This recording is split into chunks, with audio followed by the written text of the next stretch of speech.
Okay, so the Australian Cereal Rust Control Program has been running formally since the early 1970s. It was set up as a national program to provide breeding support to the Australian wheat breeders in particular, but also to all cereal breeding programs for genetic approaches to the control of rust diseases. The areas that we work in could be broadly divided into three different components. So one is where we're working on focusing on the actual rust pathogens themselves, and this is work that's been going on since 1922. So every year we monitor each of the rust pathogens to determine what strains or variants of each are out there in the wheat belt, and also try to determine how they arose and also what impact they have on commercial wheat varieties.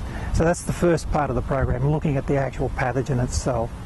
The second part of the program is on the genetics side of things, and so this is looking for new sources of genetic resistance to each of those rust diseases, so the breeders can use those genes in their breeding programs to develop new cereal varieties with that inbuilt genetic resistance.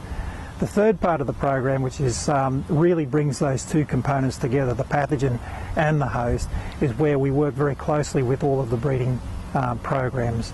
And the kinds of things we do there are rust testing, so we can take breeding material, new varieties, test them for rust response in the greenhouse and in the field.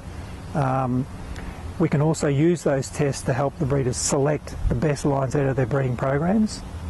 The other thing we do with the breeders is to actually introgress or introduce new sources of resistance into their germplasm. So the idea is that if we find a new resistance gene, we can do some pre-breeding and we can bring that gene into adapted material. Breeders can then use that to hopefully develop and release new varieties that have genetic resistance to rust.